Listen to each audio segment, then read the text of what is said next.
Hello and welcome to the Industry Podcast. My name is Corey. I'm joined by my co-host Blake. And the Industry Podcast is your source for interviews, insights, and inside stories. How are you doing today, Blake? Doing great, thanks. Awesome. And how was your week this week? Pretty well. What'd you do this week? Well, yesterday, back last Monday, I got fully vaccinated for COVID-19, so I had side effects for a couple days, so I was basically resting in bed for a couple days, and that's not fun. Have you grown any extra arms or anything like that? Are you all good? I'm all good. Okay, good. And yesterday I drove all the way down to San Antonio to meet a girl, but when I got down there, she never picked up when I called. Oh. And why? Because she was in bed. She was asleep, and so I tried to wake her by calling her and stuff, but she never picked up. So I thought, well, you know what? She's being a jerk, so I'm going to leave. And then within 30 minutes of me leaving, she was like, no, don't go. I'm so sorry. I fell asleep. No, I was like, nope. I was like, nope. You're too late. You said 3 o'clock, so I'm going to leave. Better luck next time. And what was her name? Her name was Pamela. Pamela? Well, I think Pamela needs more sleep and needs to get her time management right to date you, right? Yeah. Her loss, Blake. I like that. Set boundaries. I love that. Well, my week was really fun. Pretty busy as far as filmmaking type of stuff. I spent time at an event where there were 3 photographers at this massive wedding this weekend, and it was $1 million wedding, and I was on a team of a catering team, and so we were there just to bartend and things like that. My first time bartending, and so there was 350 people there, and they all arrived by bus, which gave the incentive to drink and go insane, and just kind of made it a given. And so that combined with me never pouring drinks before made it a really, really intense and fun time. But I just figured out how to just kind of let it be and just kind of live in the situation and spill shit if I accidentally spill shit, not to take it too seriously or anything like that. So as far as how good I could do, and there's a bunch of bartenders too, but as far as how I did, I feel like I held it down pretty good for that wedding. But it was chaos. Like I said, 350 people, and there's 3 photographers there. I figured with $1 million wedding there would be drone ops and videographers and things like that, but it was actually a lot more minimalist. There's an amazing band there, the Downtown Band. Shout out the Downtown Band. They were really amazing. And it was just awesome to see a killer live music performance, and that was awesome. What was your favorite drink to make? I don't really have a favorite. I was just listening to what people said. Thankfully, it was all self-explanatory drinks, like a vodka. Yeah, exactly. And so that's how my week was, and that was last night. So forgive me if I'm a little monotone, or my posture's not quite so right. It's just standing all night last night, so I'm about ready to take another nap right about now. But anyways, moving right along, we have a guest this week, Maurice. And what was your last name, Maurice? Amar. Maurice Amar is here today. How you doing, Maurice? I am fat and sassy. I like that. Thanks for asking. And how was your week? What made you fat and sassy this week? My week was busy. Had a bunch of photo shoots. I'm a full-time photographer nowadays, and cool. We got a lot of stuff shot, and the weather was ideal. Every evening this week, it was real nice. Yeah. Clouds Clear came skies. up. Yeah, but clouds came up towards the evening and gave us that beautiful golden hour light. And we did some stuff in rivers, and it finally stopped being 98 degrees, which was great. Yeah, definitely. Yeah. Texas heat is something. Texas heat is coming back with a vengeance. It's letting you know where you stand as far as you're in Texas. A lot of people moving here, and the weather's well. And the real Are you sure about that? The people that are born and raised here, the Texans, yeah. They like to laugh and be like, oh, it's only 102 and it's a dry heat. We have very different ideas of dry, Yeah. Texans and I. Yeah. Where are you from? Well, we were in Cleveland for a year before this, but I'd been in Oregon since 1999. Oh wow. So, mountains, trees, oceans. Yeah. I know it's a very, very green, very dense nature area. It's more of like a bunch of forest with the city in the middle Yes. instead That's of like gorgeous. cities and then like, some trees on the sidewalk like Texas. Yeah. And my biggest problem, I guess, with Texas is if it's 110 degrees here in Austin, I have to travel 8 hours in some direction to get out of that heat. Yeah. Yeah, We are in dead center. You could get to Lubbock, and now it's 120 degrees instead, so that's not better. So it takes several hours to find any sort of relief. Even the water's warm here. And that's just incentive to be inside and hang out in the studio or hang out wherever and Have AC. Yeah, I mean, exactly. I have an AC figure. This is not fat guy friendly here in Texas. I sweat in places that I didn't even know you could sweat. Yeah. I think Texas invented what swamp ass is. I think they had to invent the word to describe it here. Yeah, and it's great. And it's funny because people will say, oh, go up to the hill country. Yeah. It's 25 feet taller than where I started. That's not a hill. Yeah.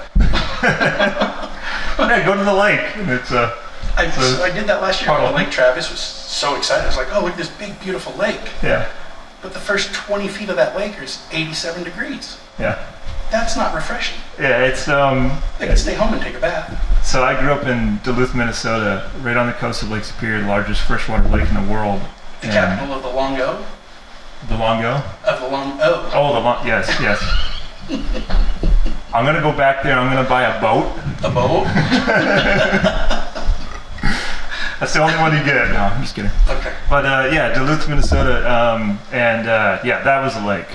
You could drive along the coast up Highway 61, all along Lake Superior, and it's all the same lake all the way up, and it's beautiful. All the different little towns. Duluth is probably the biggest on the coast, and then you have like Grand Marais and Grand Rapids and two harbors and all these different little towns that are just beautiful, locked in the 50s, like type. Not that that's anything. But beautiful towns and like lighthouses right on the lake and things like that. So like when I hear the word lake, I've just been conditioned to say, oh, it's like it should be a massive lake. It should be something you can't see the other side. But Right. there's a lot of ponds here called lakes. Yeah, and I mean, being in Ohio, we were right there too. And all those adorable little towns, it's like beach towns, on the west or east coast. Lots of touristy stuff, horrible wine. Really? Oh, man. In Cleveland, Ohio? Ohio, period. The Ohio wine business is... I'm blown away that Cleveland, Ohio is not the epicenter of amazing wine. So, I mean, I'll drink even a bad wine. It's still, Sure. it's some wine, but Yeah. these were just It was just hard. shockingly bad. And it was funny because they would call them different things. This is Sure. a Pinot, this is a Cabernet, this is Chardonnay. And the only difference really was the color. They all tasted the exact same. Like Oh, somebody no. had taken cotton candy and melted it in water Oh, and then bottled it. It's all just super sweet, Yikes. cloying. And it didn't matter what vineyard. It was- what? I'm pretty sure they all came from the same 6 grapes. But that was my first experience with the Great Lakes, and I mean it's amazing. The biggest Yeah. lake I had seen prior to that, of course, Lake Tahoe, which you can't see Sure. the other side of that. Yeah, But- of course the ocean on the coast of Oregon. Not a we're lake. talking about. Yeah, true. I mean, as far as like a body of water where you can't see the other side, Yeah. like I'm a big fan of that. I love that, and I love Yeah. being out in the ocean, further than you can see the shore. It's very humbling to be Yeah. 50 miles out and you can't see a damn thing. You're Yeah. just surrounded by water. And it's like, are there sharks here? Oh, there's always sharks there. Yeah. Always sharks, especially off the Oregon coast. They have great whites up there, and we Oh. go out tuna fishing. You'll enjoy this. We went out tuna fishing one night in a 26-foot bayliner, which is not a lot of boat.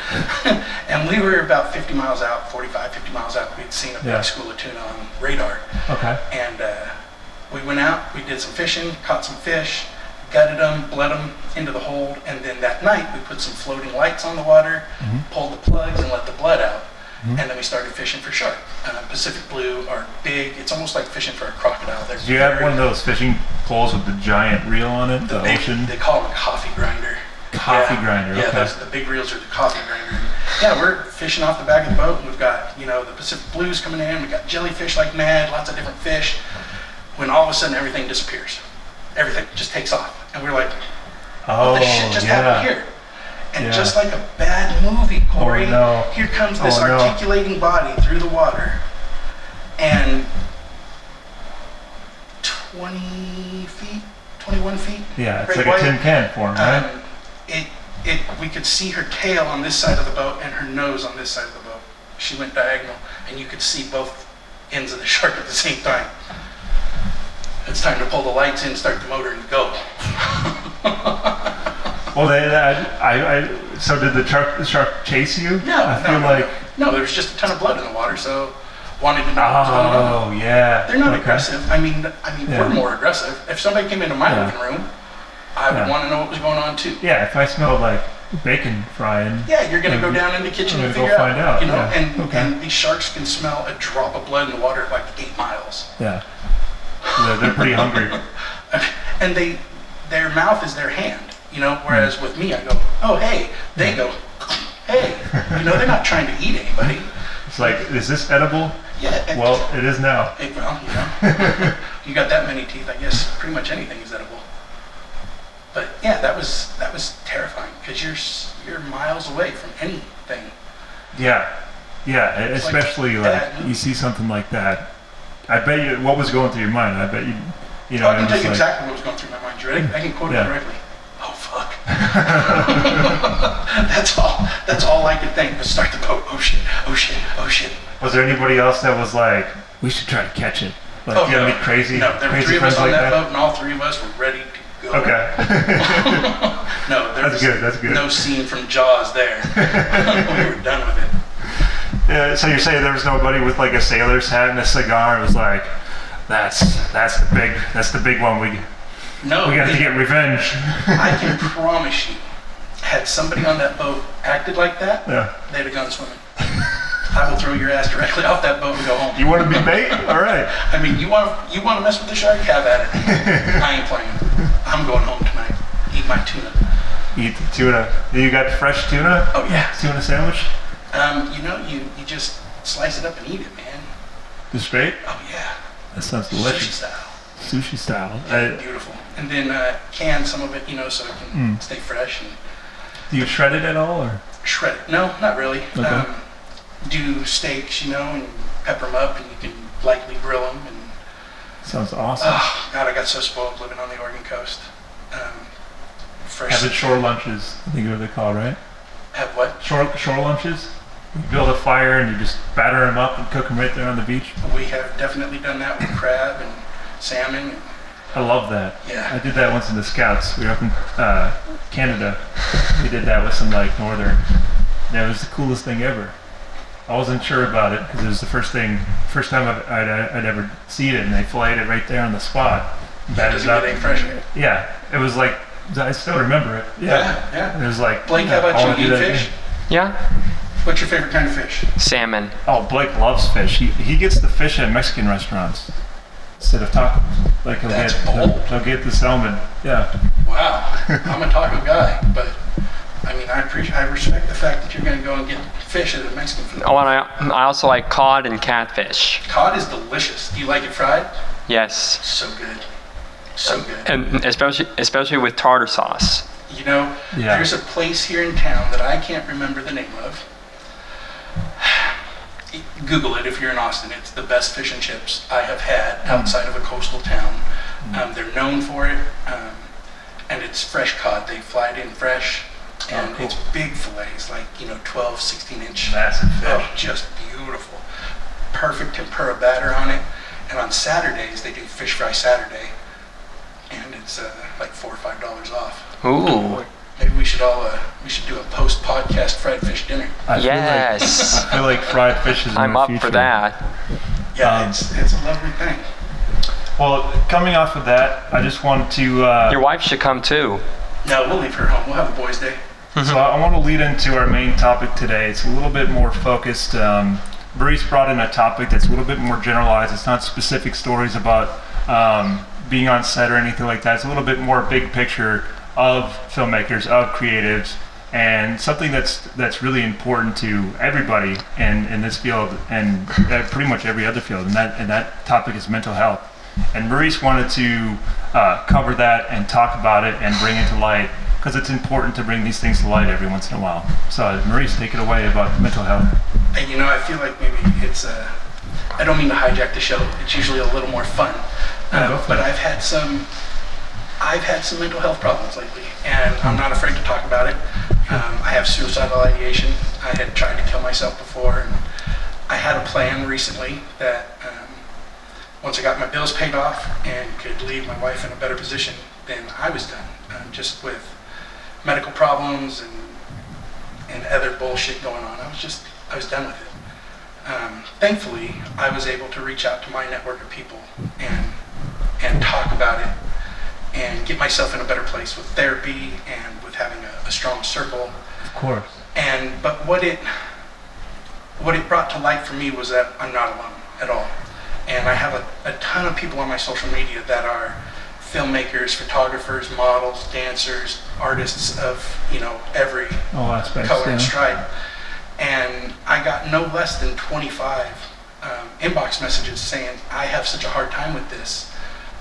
I put so much of my self-worth in my work that I have a hard time maintaining a balance with my mental health. Sure. And so we all started talking, and what I came to realize was no matter how many good things I have happen to me, like I could have 12 shoots last month, and 11 of them went swimmingly. They left great reviews, they loved everything, but that one shoot where that person wasn't ecstatic with the outcome is all I can dwell on. I hear that. And as an artist, and you're an artist, you understand, but so much of who we are is wrapped up in what we do, because it's not just going to work. Right. It's what we are as a person. It's lifestyle. And it is, and a little bit of us goes into each of those shoots. And when somebody doesn't like it, it's really hard not to take it personal. Especially, for me, it's really hard for me not to take it personal. Absolutely. And those kind of things start wearing on me. And thankfully, I was in a position to be able to have a therapist. And there's always resources out there. I've run into so many people that don't think that they qualify to get to therapy. And there's always sliding scale therapists. Maybe there's a wait, but it's still better to get into therapy. Absolutely. And I want a one-man crusade of erasing the stigma of therapy. Of course. Yeah. And I'm 47, and when I was a kid, we used to tease each other about that kind of stuff. Yeah. It was such a big deal to make fun of people going to a therapist. Yeah. And I was in the fire service, and as a firefighter, there's critical incident stress debriefings that we would just make fun of, because we're men. Men don't need therapy. We don't got no problem. Meanwhile, I have a whole generation of PTSD'd out guys, that we've seen just horrific stuff, and none of us did anything to make it better because, only sissies go to therapy. Yeah. So therapy has saved my life. I took meds for a while to help myself get into a better place mentally, and I really thought that I was better. Turns out your brain will lie dormant for a while, and when things start, little things, they start building up, and some of that self-doubt starts creeping in. And that's what happened to me. I thought I was doing great, and then all of a sudden I just wasn't. Then you met me. No. Then I met you. It was all better. And I did my first podcast with you last week. I got to operate the board and got to see how this works, which was a lot of fun. Maurice was our live switcher last week. So if you like, I had 2 buttons. If you like the cuts, it was all this guy, and it was live switched. So what you saw is what you get. There's no redundant recording last week, so it's all done live. You knocked it out of the park, man. You really did good. But it's still there's such a stigma, and if you don't fit the normal mold, it can be tough still to this day, if you stand out a little bit. And there's a story I like to tell that, so living on the Oregon coast, we go crabbing for Dungeness crab, which are wonderful and delicious, the second best crab behind king crab out of Alaska that you can eat. And so you go down there, we crab off a pier, you take a bucket, drop it down on a rope, fill it with water, fill your cooler with the water, so when you get crab, you can put them in there and they can stay alive, because as long as they're alive, when you cook them, they taste good. Yeah. Fresh. So, yeah, once they die, the necrosis goes through real quick and it'll just spoil the whole bunch. So, is that like a disease or something like that? No, it's to the other. Once they die, it makes everything gross. Gotcha. So just dead flesh floating in there, and then the rest of them eat that, and okay. so everything tastes bad. Yeah, so you gotta keep them alive. Gotta keep them alive. So you're crabbing, you pull your crab pot up, you can only keep males, they have to be 12 inches, size of a dollar bill, and you squeeze them to make sure they're hard, because if it's soft then they're molting and there's no meat, yada yada, big stuff. So if it's keep your crab, you throw it in the cooler, keep crabbing. Hit your limit, you're done. So what happens in that cooler is a microcosm of humanity to me. These crabs will sit in there, all destined for the frying pan. Sure. But they'll sit on top of each other, no problems at all. There's no drama or stress until one of them starts to escape. So they'll walk to the side, they'll put their feet up, they'll try to pull themselves up. Right. And as soon as one of them pulls themselves off the pile, the rest of them lose their shit. They start grabbing them with their claws, pulling legs off, doing whatever they can to bring it back down. Whoa. And the first time I saw that, I was like, ha, those crabs are like people.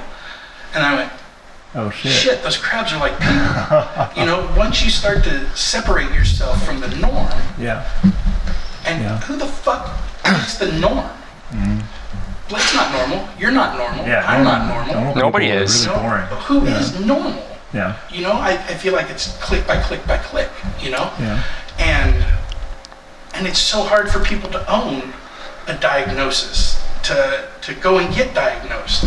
And what I've been seeing a lot of lately is people self-diagnosing. They read memes on social media that say, if you have depression, you'll act like this. Well, that's also the same behaviors if you're just an asshole. Some of them, so they just self-diagnose and, I'm depressed. Well, it's not a handbag. You can't trade out mental illnesses with your outfits. Yeah. Get diagnosed, get therapy. Talk to people you trust and have somebody in your life that you can talk to. Yeah. And catch yourself on things. Once you start pushing towards improving yourself, catch yourself on things that might be in a reflex, like talking with people and trying to like push into like a competition type of thing, because I know like the masculine sort of culture and how it can be like a hazing kind of thing, and kind of being this sort of like pissing contest or something like that. It's the most common thing. And I found, so like this one quote from a good friend of mine, Madeline, she's been on the show, I think episode 8. Shout out Madeline Fleming. She had this quote and she put it up online, and she had suffered with depression, but she had this quote and it stuck in my head. Being vulnerable is the most powerful thing you can possibly do. Because if you lead with that, then you're leading. And so you're leading this new thing, and it only takes like one or two other people to say, that's bullshit, but if you keep going, then they just collapse pretty quick. And then it becomes a little bit more of like a extra arm in the conversation, that kind of thing. And those people, and it's tough to do, and there's plenty of holdouts that will stick with it, and like the further I've gotten away from like hardcore masculinity, or I think what it's called now is like toxic masculinity, the further I've gotten away from that, the more like self-actualized I've felt. Because somebody who is like stuck in that masculine behavior, they stand out a lot. And it can be somebody that's just obsessed with like lifting and girls and just being a douchebag and things like that. And it's just like they find people that agree with them and carry those values, and it can like be concentrated down to like only two or three different things. Like I like this, and everything besides that sucks. You know what I mean? It can be kind of like a tribe kind of thing. And I've just like I've pushed in the opposite direction of all that. And I've felt that there definitely has to be more awareness about toxic masculinity and how like guys and girls that can do that and kind of push in sort of this like really common normalized way of acting, but it's not individual. It takes away the individualism for like group acceptance. And there's a lot of like. But you mentioned like weightlifting. Weightlifting in itself is not toxic masculinity. It's how you behave. How you behave. Yeah, that's towards people. Definitely. It's saying things like, "Oh, look at that bitch." Yeah. That's toxic masculinity. Exactly. I worked for years in a strip club. After I couldn't be a firefighter anymore and I didn't know what to do with my life, I worked in a strip club. I'm sure you've seen plenty of that. I walked into the strip club toxic. And I thought I was an ally. I thought I was a feminist, because I would treat women well, but when I was hanging out with my boys, we still talk shit. Oh, this bitch, oh, that slut, oh, blah, blah, blah, And it took one of the dancers, Ellen Stanger, shout out to you, girl, to sit me down and say, you can't be an ally just to us. You have to be an ally for us. Yeah. So I made it my mission since then. I call people out on their language, and being here in Texas, there's no shortage of opportunities to call people out. Yeah. I've run into some, a trigger warning, some horrific language, but we still had Oregon plates on the Jeep. Sure. Right after the election. And Liz and I went down to an HEB that's about 8 blocks from the house. And this guy pulls up next to me, starts talking a bunch of shit. And I was just like, well, are you talking to me? Yeah. And he's like, take your liberal faggot ass home. Oh, no. And I was like, oh, no. What? Yeah. And he called me a faggot probably 25 times. And he's one of maybe 10 people that have said that to me. I was shooting with a male model, scantily clothed, and here comes big redneck Randy, and he's like, what are you, some sort of fag? And I said, well, sir, even if I was, you'd be safe because I don't see you as a That guy is a cartoon character now. He's a caricature of humanity, big truck. I'm not going to body shame and assume he has a small dick, but he certainly has stank dick energy. Yeah. First of all, definitely. It's the body shaming. It's, the language. The language is used here in Texas. And I pass for a straight white male, so these guys say things to me because they think that I'm just a straight white male. And I attend those arguments, Corey. When you speak like that in front of me, we're going to talk about it. Yeah. And it's funny because, I try to be a nice person nowadays, but of course, I will hit you. Try Jesus, don't try me. So, that's why this guy gets clients. That's why this guy is a successful photographer, in especially in any career. You have a value system. You have something that you put underneath the things that you do, and you act with it. And that's what I started with it, and as far as like holding yourself accountable and having your mind just say, hey, like what this person says is something I don't agree with. Don't just laugh and go along with it. Call them out on it. Stand up to it. And if you're not comfortable standing up to it, because I realize not everybody is comfortable with it, and that's okay. Yeah. But just don't laugh out at of there. Get out of there. Mm-hmm. Don't condone it by allowing it. Yeah. It's the same. How do I stand up against a big corporation like Chick-fil-A? With your wallet. Yeah. Don't spend money at places that condone this sort of behavior. Absolutely. Don't befriend people that oh, he only acts like that when he's around other people. Well, that's who he is, or who she is. Don't stop making excuses for shit people. Yeah. They call it cancel culture, and I'm all for it. If you're a bullshit human being, well, what about freedom of speech? No one's saying you can't be an asshole. Yeah. But welcome to the repercussions of being an asshole. Yeah. Freedom of speech is not freedom of repercussion. Exactly. And it's so hard in the artistic world to circle back to, the industry podcast, because we're all very strong in our views, be it the way we make film, the way we take pictures, the way we write poetry, make paintings, So carving. much so much so. This is who we are, you know? And sometimes it offends people. I mean, I hear that. Yeah. and that's that line. You know, did I culturally appropriate? You know, did I do something that is offensive, or is this you needing to just own your own shit and you feel offended by it? Yeah. You know, so we tread a very fine line on that. Yeah, absolutely.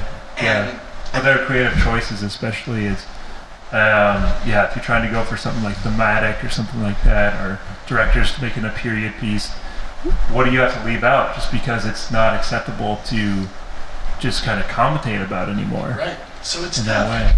And that's another one of those things, you know, it circles back to our mental health. We're like, do I leave this out and be more socially acceptable? I don't know about you, but I have definitely passed on some shoots that I wanted to do, but I knew that it would just be too controversial. And those kind of things keep me up. I'm like, am I a sellout? Am I afraid to do that kind of stuff now because of cancel culture? You know, because I'm not a big famous person. If I get canceled, that's it for me. You know, it's going to take 2 people to say this son of a bitch, and I'm done. You know? Yeah. I mean, I don't think it would be that. I don't think that it would be that easy. it is though. I mean, I've seen it happen. You'd bounce right back. I don't know about that. I mean, if I was guilty of what I was being accused of, Sure. I mean, I would hope I wouldn't be able to bounce back. And that's, especially in photography, you get a lot of what we call DWC. What's that? Dudes with cameras. Oh yeah. You know, they do their TFP shoots, and I talk to models constantly who have been put in horrific situations, and now they're traumatized about being a model because these guys, you know, we'll do boudoir, and they just push things too far constantly, and you get what you pay for in photography, you know. And absolutely. But that's another one of those things that it circles back around to our mental health. You know, paragraph 2, subsection 3, sentence 4, self-worth. You know, and so many of us artistic types have such a hard time with self-worth. You know, people go, well, oh God, do I charge $50 for this? You damn right you do. You charge $400 for this. You know, and that was one of the things that I tried to teach because I didn't start out as an art sort of person. You know, I've taken pictures because I enjoyed it, but I have a healthy ego, and I know what my worth. I know how much my equipment is. I know what my time is worth. And so I try to help people with that. So like for you, you're a great photographer. I should charge you $1,000 for being on the show. No, And you know what? If we have that kind of leverage on this, absolutely. No, I'm just kidding. Anyways, what were you saying? People do so much stuff for free or undervalue themselves, and it devalues the whole industry. Everybody else. You know, so I know 100% Blake is awesome at something. Be it what's the thing you're best at? Definitely operating cameras. Okay, so say you're a camera operator, and somebody comes to you and says, "Hey, I need your expert skill to come and do this project with me. Do it for $50." Why? That's a waste of your time. You're not being compensated for your skill. And the biggest bullshit story sold to us artistic creative types is do it for exposure. You never say that shit to a plumber. The new one is IMDb credit. That's the new one. Fuck. You know, am I going to call my electric provider and be like, "Hey guys, I don't have to pay this month. Go check on IMDb." For sure. That's where I'm at. But No, nobody gives a shit. Get paid. But to just say with Savannah Power and her group Movie Makers, they do it as a hobby, and there is a community of hobbyists who and they want to include people and they just want to make movies and have fun with it. I'm glad you brought up Savannah because Savannah is a perfect example of what I'm talking about. Yeah. Did you watch any of her stuff on YouTube? The Movie Makers? Yeah. Yeah. So I watched some of her stuff, and I've now been perusing her social media. Shout out to Savannah. Hey, Savannah. She's incredible at what she does. Yeah. She's really good at producing. And I said this to her face last week after the show, so I don't mind saying it on camera. Sure. She's a chicken shit. She's afraid because of just committing to it. Yeah. You know, because that's a huge leap from a stable 9 to 5, you know, and just doing your passion on the side to saying, you know what, fuck it, I'm worth it. I can make a go of this. And that's what I had to do 4 years ago. And because I lost a job that I loved dearly and I didn't know what to do with myself. And so I was like, you know what, fuck it, here I go, full time. I'm a photographer. And it sucked the first year. Yeah, full-time job for part-time money. That's usually what it was. Or for nothing. Low time money. But I still, I mean, I very seldom did anything for free even then, you know, even when I was just starting out, because that sets a bad precedent. Yeah. You know, people then start to have that expectation. And then that starts to drill into my own brain. Well, I guess maybe I'm not good enough to charge. Yeah. You know, and I had somebody tell me the other day, if you're not getting told no, you're too expensive, you're not charging enough. If people willingly pay you every time you ask for money, you're not charging enough. You know? Yeah, I've been in situations where I charged a certain amount and then they gave me like $100 gift card. I was like, oh shit. On top of it? I should have charged more. Yeah. Or you did such a good job, they wanted to. They had I'm sure they had like a ridiculous budget because it was a really popular restaurant. I did live streaming for them when live stream was ultra new. I'm like, yeah, we'll show up. And I charged like $500, but they're still like, we probably had $2,000, $3,000 for this. Easy. You're like, God, I left money on the table. Yeah, it was that feeling immediately when I was in. It's always in better to office. start high. Yeah. Because you can come down. Yeah. But if I say, oh, it's $500, and they go, deal, you go, I meant $650. Yeah. How You can't fast do that. they say yes. Like, If oh, you've shit, never man. worked with them before. I undercharged. Yeah. Yeah. So, I mean, I just did some corporate headshots a couple of weeks ago. And, That's a good gig. you know, it's not. Effects like that. It's hard for me because I don't feel like it's very artistic, you know, but sometimes you just take the money shot, you know. Yeah, bread and butter. And I charged them a ridiculous amount. And they were like, okay. And I said, holy shit, really? Really? Cool. And they've hired me for other shoots too. Yeah. And I mean, I think I talked to you about this online the other day. There was a photography group on Facebook, and somebody, you know, asked for some family photos, and people were tripping over themselves offering it for $40, $50. And I posted, I said, I'm $300 to show up. I'm $175 an hour after. I'll give you that first hour for the $300. Let's do it. I said, I'm not going to be your cheapest option, but you get what you pay for in photography. And he hired me right there in front of all those people that were offering it for $50, and you could just hear the steam coming out of ears. And The social media steam. We had so much fun on the shoot. He tipped me $100. I mean, $400 for an hour's work. Wow. Awesome. Yeah. And we had a blast. Yeah. And God, does that feel good? You know, but then the flip side of that, of course, is, oh shit, that feels horrible when it doesn't go right. You know, Absolutely. It's not bipolar. And that can impact but your it's mental tough. health. Yeah. It's tough. Because you feel like you're tricking them, and you want to keep away as far away. If you're an honest businessman, you want to stay as far away as possible from that perception, because that can happen to anybody. You can charge what you're worth and show up to the shoot, and it can go well, and then they may not like the result, and it may turn to, wait a second, like, what, did we actually have a good time? Was it actually, like, who are you? What was this all an act? You know, that kind of thing. And it's really important to like navigate it in a really professional way, and just, yeah, sometimes it's just important to be flat out like, I fucked up, like that shot was out of focus or whatever, and just like own up to it. But yeah, I know that like, for me, something really valuable in a client-vendor relationship is perception, and how they perceive you, how you perceive them, and how you perceive your work, specifically from a professional standpoint, and how they can just ask for something in plain language, and you can show up with the right equipment ready to go, and that's extremely important. And then, yeah, as far as like the result, you want to deliver on the price point that you ask. I mean, if you charge $1,000, I feel like there should be, I mean, there's no real rules in freelance, but I mean, like $1,000 price point, you should be showing up with a professional full frame camera. You should have probably an assistant managing lighting, so you can But be you quick don't show up and with an efficient. iPhone 11. I mean, You laugh. I've seen it. it's true. No, I really don't have any. I don't really have any stops for phone photography. I used to, but it's really catching up, and I've kind of threw away any sort of like phones suck. It's just like it's a bigoted sort of outlook on products, because I had this great conversation in a Facebook group, the freelance videographer community, and I asked him a question like that. I said, what is your argument against using a phone? Give me your best arguments.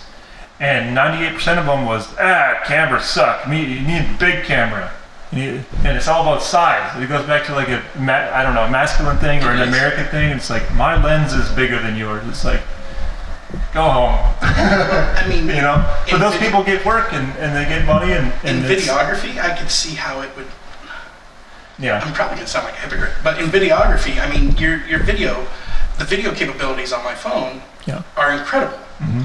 As far as pictures go, it's so limited to what you can do. And I think where, for me, my best argument against it is, if you put a raw photo side by side with my gear versus a top-notch phone, it's never going to compare.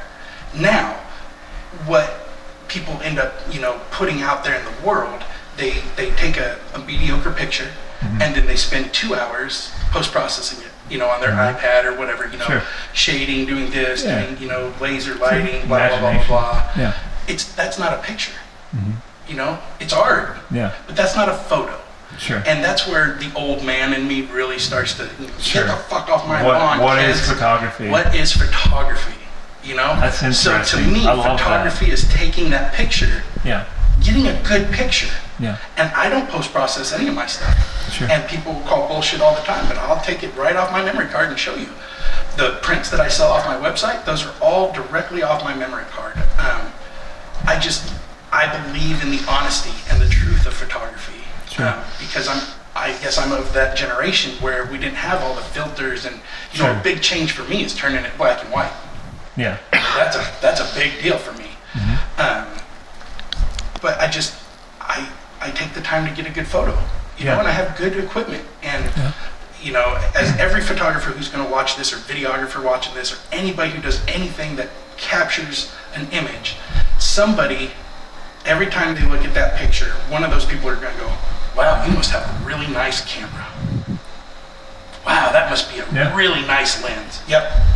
Did it on their own. I just send the little bastards out in the morning and they come back with images for me.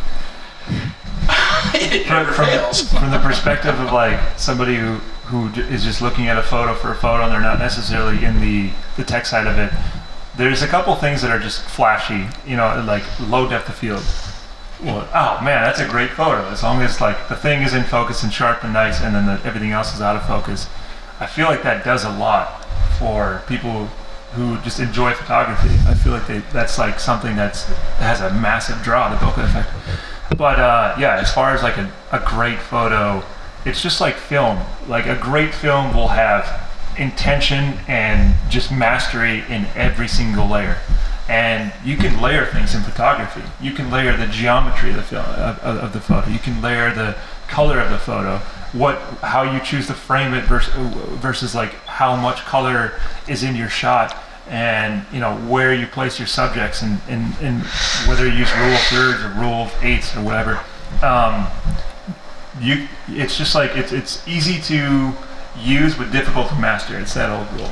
And I mean, whenever I see a photo where the subject is dead center and there's just nothing else going on, and people are like, oh my god, that's amazing. I mean, okay, cool, you like it, and that's all that matters. But I don't know, I guess I get a little snobby about it. So that's okay. And that also affects my mental health, because I happen to think my photos, some of them are fan-friggin-tastic. And I see these bullshit pictures where there's 6 overlays, a preset, one of those funky bullshit firework things that they put in there, and there's just nothing real about it at all. Sure. And people fall all over themselves and want to hire that photographer, and I'm just like, why? What do you... This looks like a Marvel movie.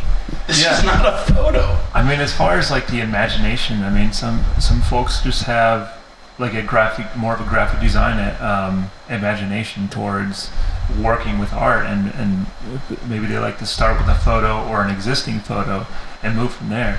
I've done that a little bit with like compositing different photos together and like overlaying things. I've had a ton of fun with it. I actually just found an old photo I took. It's in Duluth, and I can describe it to you. It's looking up a hill, buildings on either side, and I cut out the entire sky, and I put a different photo I shot with a 500 mil of the moon in like really nice detail right above. So it's behind the hill, and it's just black behind it. It's a really surreal, like powerful photo. So as far as like what a good photo is, I think it's all through your eye, and as far as like the tools you use and how you apply that, that's definitely like the experience of that is extremely important, and what you bring to a shoot based on your experience. That's definitely the most important. See, now with what you're describing, if you were to post that or sell it as a photo, yeah, that's where I would take issue. Or if a you print. said, I'll just sell it as a print. Right, but if you say, here's 2 photos, this is what I did, and just own what you did, cool, now it's art, and it's probably gorgeous, and I would love to have one on my wall. Yeah. My issue comes with dealing, and it's my issue, but when people present things as a photo, and it's only like 5% photo, Sure. Yeah. and now I'm being lumped in with those same people, Yeah. of course my photo doesn't look the same. I'm not doing the same. Yeah, there's definitely been a paradigm shift with. Here's where I think like the line for that is. It's definitely like film photography and digital photography.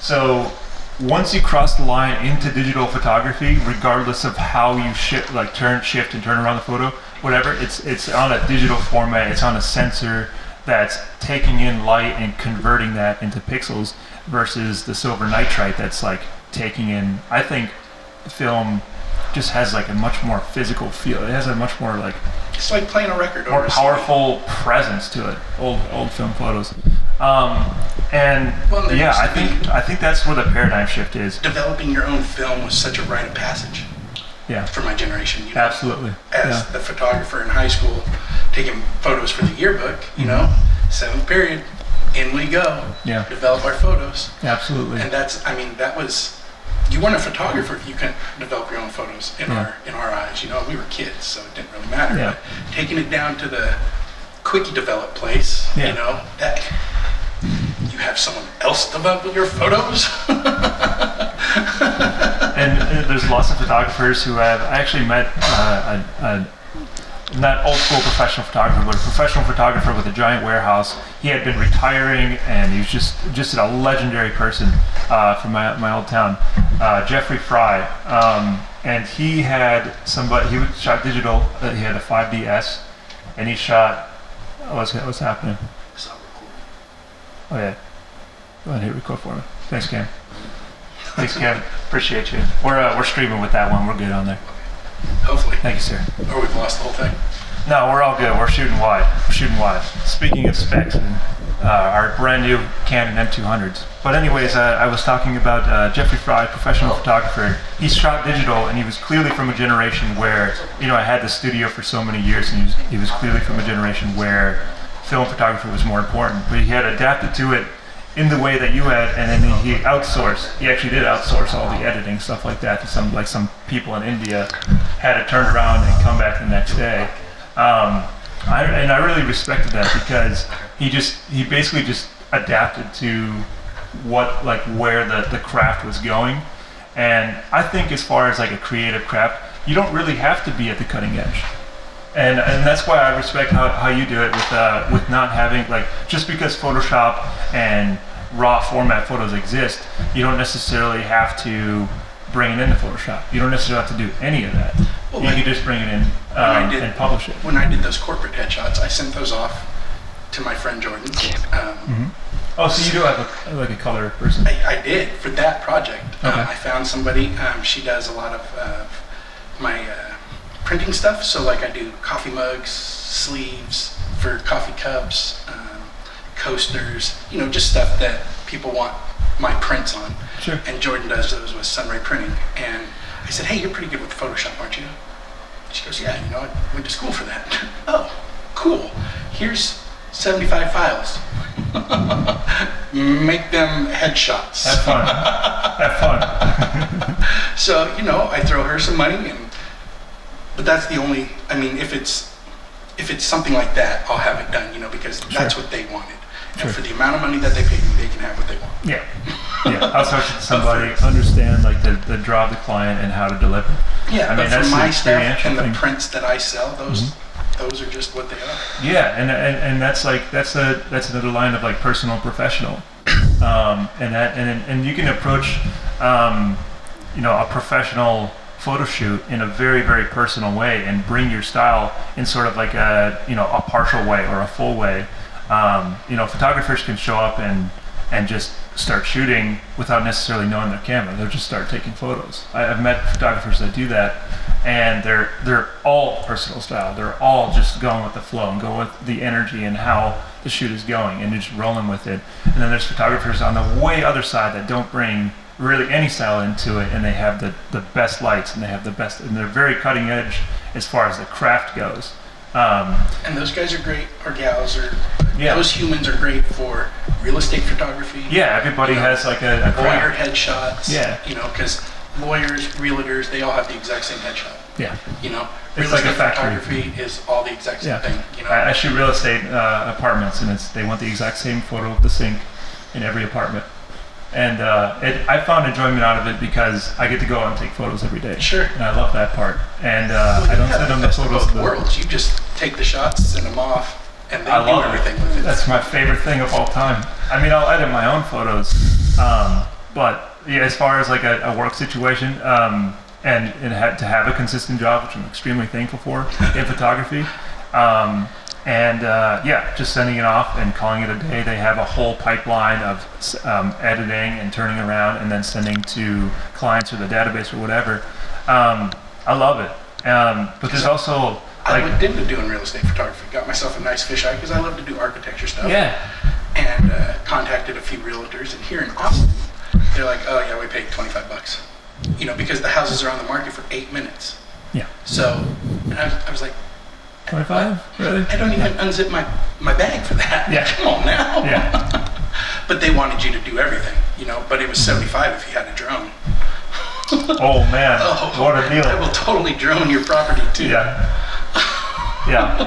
It's definitely like, I've got a lot of insight into the real estate industry specifically, so that's what I know the most about from a photography standpoint. And it's definitely, we're gonna do some street photography soon. Yeah, they want dudes with cameras. Yeah, DWC.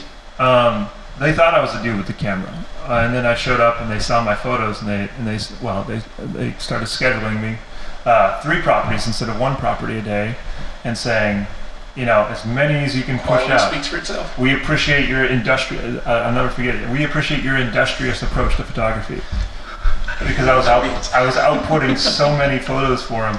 My first shoot, I brought back like over 200 photos with no culling or anything on it. Here you go. And they said, "Why did you take so many photos?"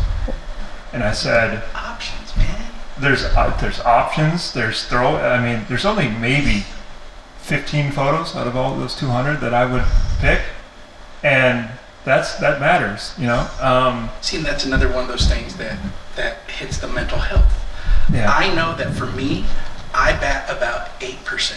So if I take 100 photos, 8 of them are going to be fantastic. Bomb, yeah, 100%. Yeah, and it drops even lower on wildlife. Yeah. I have blown off 500 shots and not had one that I liked. Just take a bunch of pictures doesn't mean one of them has to be good. Yeah. But the beauty of the digital age is I didn't have to develop all 500 of those pictures to see that they all suck. But that can weigh on you in your brain. You're like, wow, I took 500 photos and I don't like any of them. And that's okay. You don't have to. Yeah. Just delete them. Go try it again. I archive all my photos. I don't know how you feel about that. I don't. It's funny. There was a post in one of the Facebook groups the other day. Somebody asked, how often do you delete your photos? And I was like, Never. what? I still have negative strips from 1990. Why the shit would I delete digital? Memory is free. Yeah.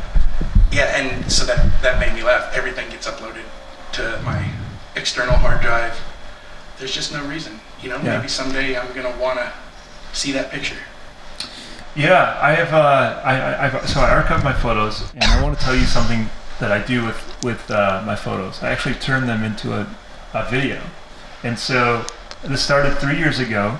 I call them Corey's Big Picture Show because I just made it up on the spot when I thought of it. What I do with digital files, so they all have metadata from when they were taken, right?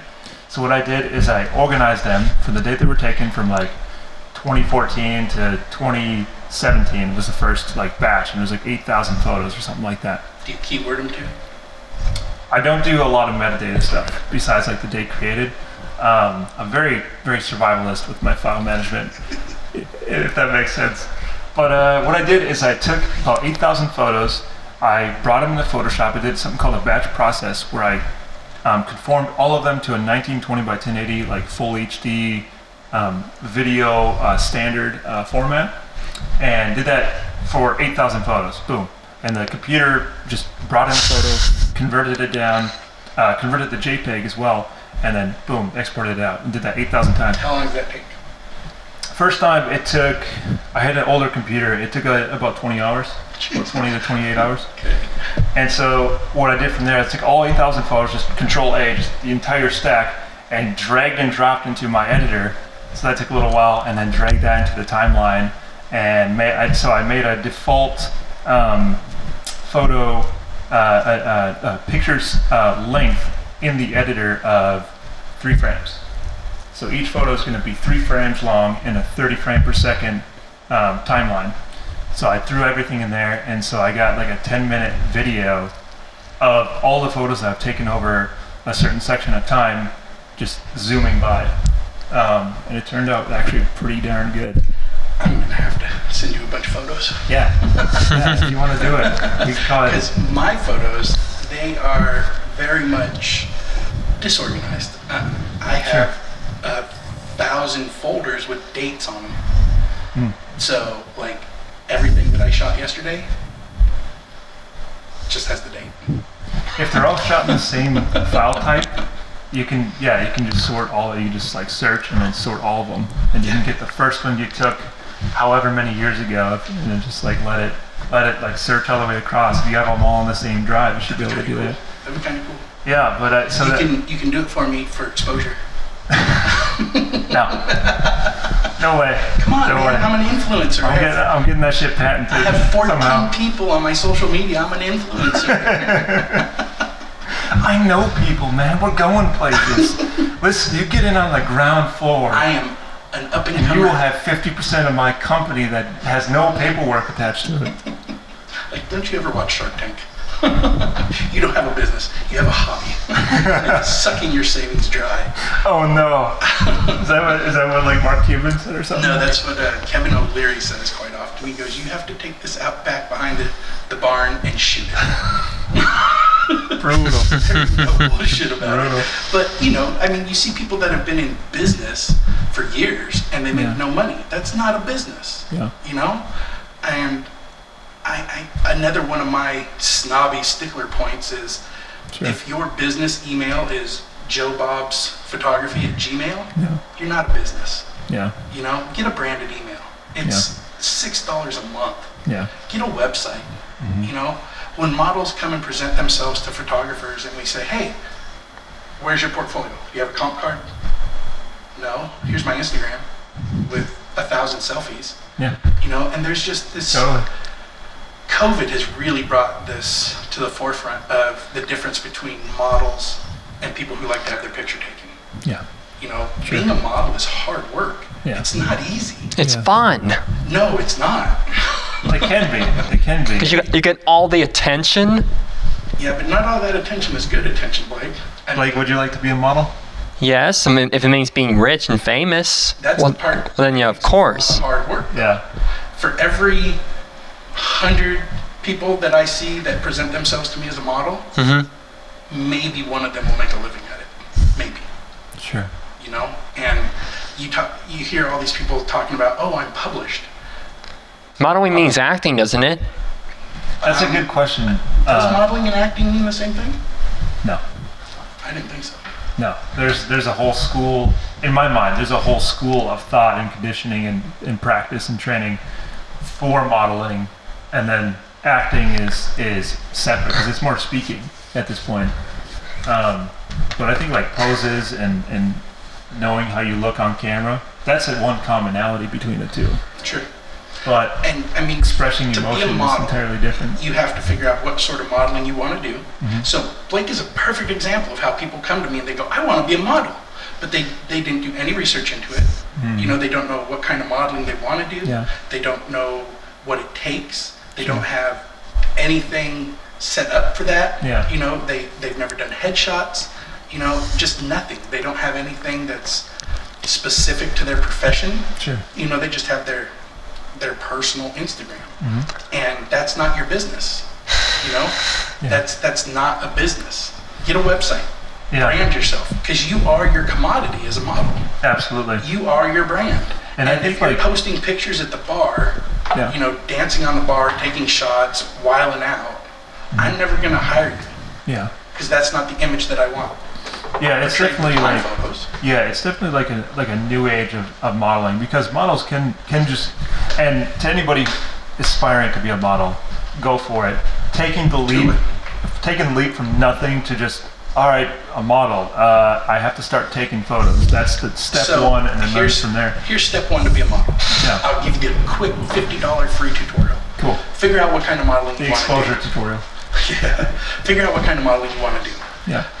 There's fashion, high fashion, you know, product, nude, swimwear, blah, blah, blah. There's 1,050 billion Yeah. things you can model. Do you think you should specialize in one or You learn them all? should figure out what your style fits, you know, because it's like somebody saying, I'm a photographer, I shoot everything. Well, you know, jack of all trades, master of none. I'd rather have a model that knows exactly what she's good at and practices that. Yeah, and is confident in that. And kills it. So then your next step is to build a business. And how you do that is you start a website with your name, you know, whatever name you want to go by. It doesn't have to be a big production, but get something out there that people can look at that's just you. And then go to YouTube and start taking some of the tutorials. There's a ton of free resources out there to figure out how to do things. So don't just come to a photographer and say, hey, you know, I want free photos, you know, to help build my portfolio, help build your portfolio, and have no idea what you're going to do. You know, bring something to the table. Know how to do your own makeup, know how to do your own hair, you know, have outfits for it, something. You know, bring something to the table. And if you're doing a portfolio trade shoot with somebody, that means that they've never done what you're doing. Yeah. So to get started as an actual model, pay a professional and get some professional quality photos done. Yeah. Headshots, get a comp card, find an agency. Yeah. There's a ton of agencies out there, and if you have a shot, an agency wants you.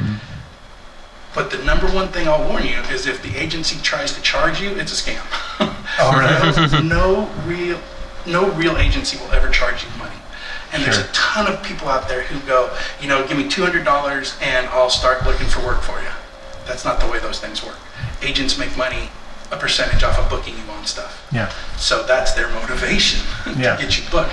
If an agency is charging you, and I hear this story every single day from somebody, you know, it breaks my heart, you know, because you find these people, they're usually young, their parents scrape the money together, you know, and it's very much predatory. You know, you have to pay $1,200 to be in this pageant. If you win, then we'll move you to this pageant, and then you can get modeling contracts, and we'll do this, that, and the other thing. So they take a lot of the guesswork out, and they just build their own in-house sort of pageants or magazines or something like that. Yeah. And it could be like it could be like a web magazine nobody's heard of. Oh, you get in the magazine. And that's the thing that a lot of people they say, oh, I'm a published model. You're not published. You're on a website. Yeah. Published is, you know, a hard copy. I guess that's a good question of like, what is publishing now? I mean, Publishing now is still what publishing has always been, as far as I'm concerned. You think it's published? Print publishing? Yeah, absolutely. So online publishing doesn't count? No, you're not published. Sure. But Not like to me. like a publishing company will have a website and then upload something to the website that's not published? I don't think so. I mean, Huh.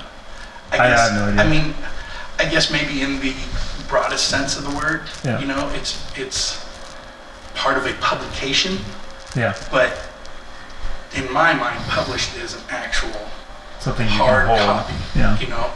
And I mean, to me, there is one holy grail of being published, and that's the cover of National Geographic. Yeah. I don't care about any other magazines. I've been in a ton of them. I don't care. Yeah. I want the cover of National Geographic someday. Time's taken on that. It is. Time's taken on Because that. print world is dying. But you look at somebody like Brian Scary, who is a National Geographic world traveler, and the photos that he gets, they're amazing. But he gets amazing opportunities, you know? So it's that fun combination of Yeah. he worked hard, he's gotten to a great place, and now he has amazing equipment, and he's a National Geographic explorer. Well, of course, now you're going to get super incredible photos, because that's all you do full time, all the time. Yeah. And National Geographic makes sure you're in the cool spots. So Yeah, they send you out there and you get to do whatever you want. And if it's being chased by bears, have a photographer down the trail to get a photo of that too. I've seen those. I think we were just talking about that earlier, and like the photos we've seen of like photographers who just leave their tripod behind and they're like running with their gear like this, and there's a bear I mean, getting attacked by owls and shit like that. you get a good shot that way. You got to get in Yeah. there, man. But I'm very much, so when I do my wildlife photography, which is my real passion, I don't use bait stations. You know, a lot of folks will put things out so that different animals will come in to Yeah. that area. That's cheating, I think. You know, get real. And I try really hard not to interfere with the natural progression of things. Sure.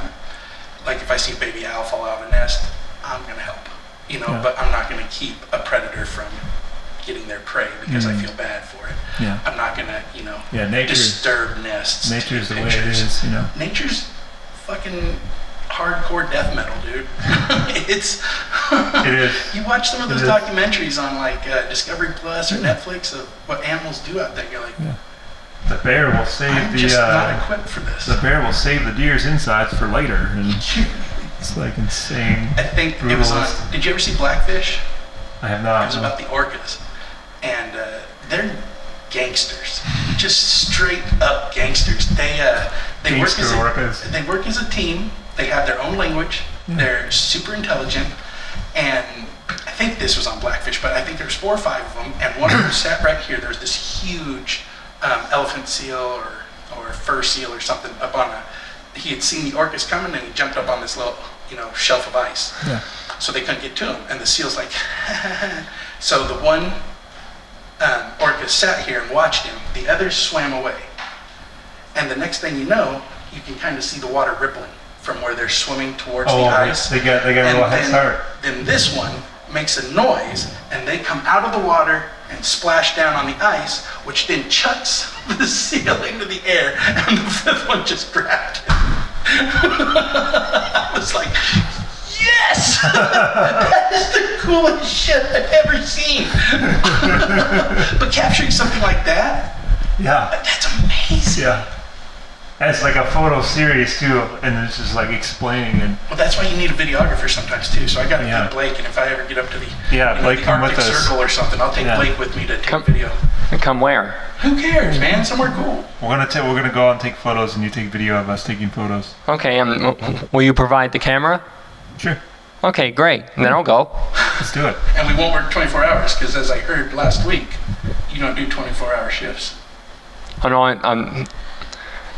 I don't, Yeah. not all-nighters, no. No, Yeah. I don't anymore. But I will work during the day, yeah. Oh, Okay. absolutely. I will work 11 to 6, no problem. Cool. Then I'm up for it. Yeah. Yeah, so I mean, it's just, it's important to have some fun Yeah. with this Absolutely. stuff, you know? Yeah. I mean, if you can bring some joy into somebody's life with your with your art, Yeah. it's pretty powerful. And even if it's not joy, if you can just make them feel something, it's Yeah. pretty powerful. You know? Absolutely. And so I 100% like agree with. I think that's why we all kind of take the freelancer approach and go as far as we do. And everybody takes like different approaches to how like heavy they go into it, whether it's having a full-time job and having it as a hobby, or like in my case, like I saw an opportunity down here and I flew down here with 3 bags on my back and just said, all right, here we go. And just like being committed to it. that's where the success comes from, though. And If you networking have with a awesome safety people net- and hanging out with awesome people. But And if you have a safety net, you never work as hard. yeah, You know? Yeah, there's You that flew comfort, down here there's with that 3 complacency bags, and you were element. like, I gotta make this fucking work. I have to find There's a way to eat. no plan Yeah. B here, you know? Yeah. And with some people who are incredibly talented, far more talented than me, they're just afraid to take that step, and it breaks my heart to watch them languish in, you know, the Take the regular jump. old 9 to 5 Take the life. jump. Take And the do jump. it while you're young, please. Yeah. You know? I mean, couch surf. Come rent a room at my house. Yeah. Pursue your passion for a while and see Yeah. if you can make it work. Yeah. You know, it's so much easier in your 20s. You know, because I hear that. no matter how bad you fuck up in your 20s, you got plenty of time to right the shit. Yeah. You know, I'm almost 50. I fuck up. I don't have nearly as much time to write my shit. Sure, sure. You know, but I guess the word is blessed to have an amazing support network, have an amazing partner that, you know, supports me through all of my dipshit grandiose ideas. Yeah. And, you know, she rolls her eyes at me. and The she best. goes- Yeah, that's the best. She goes, So you're an really idiot, important. but have at it. Go for it. You know, I'll Give it your support best whatever shot. harebrained scheme you come up with. Get rich quick schemes. You know, I am on the get rich slow program, and I am actually a little behind schedule on that. But you know, it's not about the money for me. I love money for all the wrong reasons. Sure.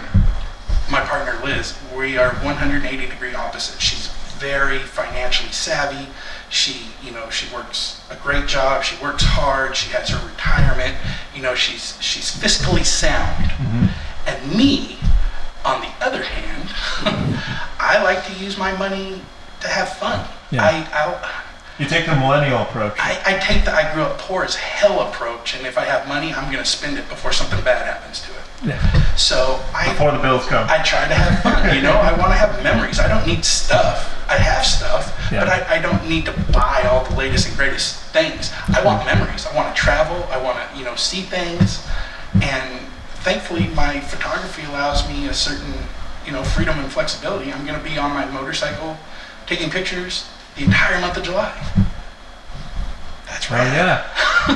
That's Hell yeah. rad. I love that. I love So, that. Take I that mean- jump and go for it. You can follow along Moes, MOES.PHOTO on the old Instagram. Mo's photo. Yeah. Mo's photo. And there's a website, moesphoto.com. That's how you know I'm a real business. And I have True. business cards because I'm a businessman. Yeah, business man. With the business. Videography by Blake. I'm going to own 50% of that company before you know it. Cool. Blake's like, all right. Let's do it. So, I mean, I know we kind of went off on a tangent with No, mental this health. is But good. do you guys have any questions for me as a photographer, as a human, as a smartass, left-wing liberal feminist? Blake, I'll let you start. We're actually out of time, but I'll go ahead and ask. We're out of time? Okay. Since you want to stay here all night, then I guess I'll go ahead and ask. Okay. I love you, Blake. What Blake got is dropping the hammer. We gotta wrap this up. what got you into photography? It was one of those things as a kid, I wanted to draw, and I was horrible at it. Just horrible. But I could get pictures of the things that I wanted to draw, and then that still felt like my art. But I'm horrible at drawing. Horrible. Sure. So I take pictures.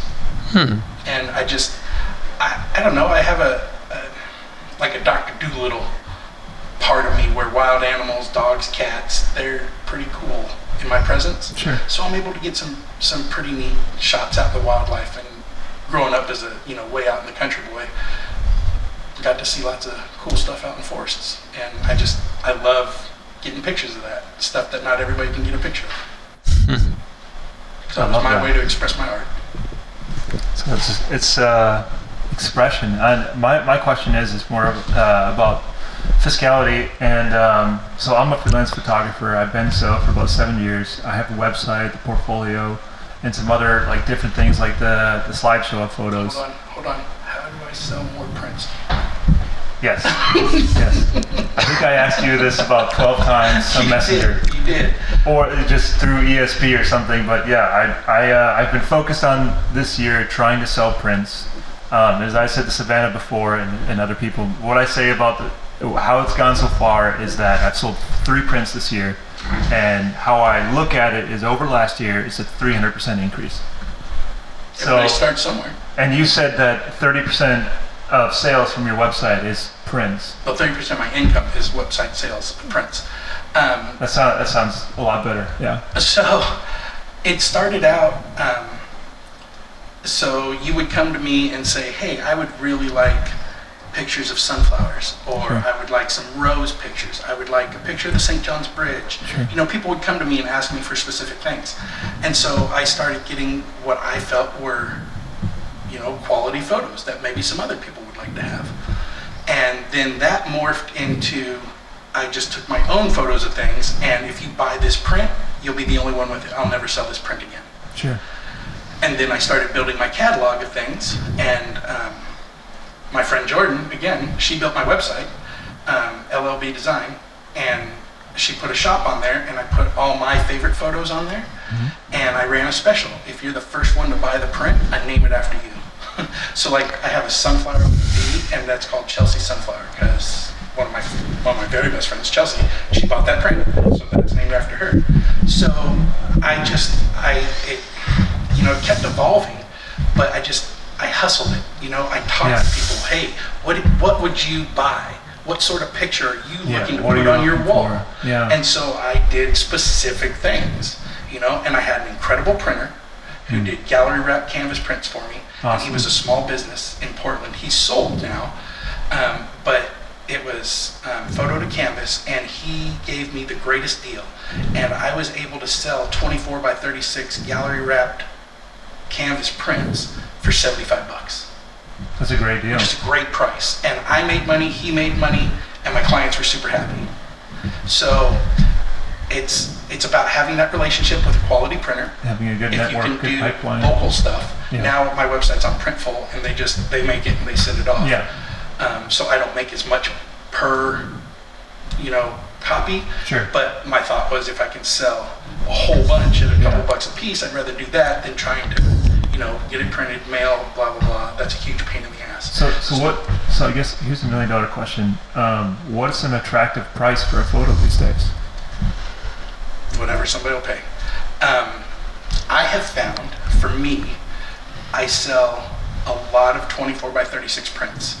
Okay. And if you can get them printed, delivered, and still make a few bucks around the $40 to $45 range, you're good. Okay. Because people can buy their own frame. That's where things get really expensive, is when you're matting, framing, yada, yada, yada. And then all of a sudden it's a few $100. Yeah. Several $100. And if somebody wants to help support your business, that can be tough. Yeah. So find something that is within your customer's price point and beat the shit out of that dead horse. If you only make $4 a print, sell 100 prints at $4 each. That's $400. Or you can sell one print at $700 and make $400. Who knows how long it's going to take you to sell that? I'm not that prestige guy who, this print sold for $22,000. Cool, you're better than me. I'm going to sell a whole shitload of prints and make a couple bucks each. Yeah. But it's on the website, so I don't have to touch it. It just goes into my PayPal. Yeah. You want it to be automated. Yeah, It sounds I like don't have to do you anything. got that figured out. And So that's super important. That's actually quite a big curve. I started sometimes. on Patreon, and Patreon? however it's pronounced, I Yeah. think, whatever. But my $15 a month level was I would send you a 8x12 print every month. Oh. So that still I might made me steal that. made me about $8 a month on Okay. that, and I capped it at 10, and I had all 10 people within the first month of my friends that were like, I love your work. This is how I can support you. And it's so important to have people in your circle support you so that growth, you know, somebody has to believe in you. Yeah. Starting with you. You have to believe in you. Yeah. You know? Definitely. And then that shows. But if you go to somebody and go, oh, well, it's me. Yeah. Well, I show up to people with a photo already made because what I've experienced is obviously selling in person is really, really effective. I haven't done anything online. It's all through people I know. And if they're holding the photo in their hand, the sale chances are way up. Sure. It's right there. It's right there. You can take it home right now and hang it. Visceral. So I show up to people with a photo already made. It may not be what they want, but I want kind of that wow factor. If I didn't know I wanted this. Like, you're going to take this. No, on the other side of, like you were talking about the studio you were looking into is I didn't know I wanted this. Now I want it. And I've been thinking about not really, conspiring with friends and just having like sort of like a peer pressure type of thing. Wow, I love that. I'll give you $80 for it right now. And then they'll see it, and if they like it, I'll give you 90, and just try to push it that way. So maybe eBay would be a good place for me and start auctioning off framed photos. That's a lot of work, eBay is. I've sold stuff on there before. It's like $40 a month to just list things. Yeah, and then you have to package, mail, insure, yada yada. Yeah. I think if you're saying that it's easier for you to sell in person, you find another photographer or two, and we split, farmers market type deals. We get ourselves a little table, put up some of our artwork, some of our cards, and even if you don't sell a bunch of stuff right away, you start networking, you start building relationships. Yeah, letting people know that you're out there. Here I am. Here's my website. Like that. Yeah. So I'd split a table with you. We got Blake out there on the sidewalk hawking our stuff. Blake, get photos here. Get your photos here. Yeah. Yeah. See? All right. So we're set. We're a team. Let's do it. Let's go get some fish. Let's go have some fun taking photos, talking about photos. And according to the boss, we're over time, so you're going to have to edit some of this shit out. Are we all done, Blake? Well, looks like it. All right. Are we Thank you guys for watching the Industry Podcast, and we'll see you next week. Bye. Bye. Believe in yourself. Believe in yourself. All right. How long did we go? About, when did we start? We started at about 5:10. So about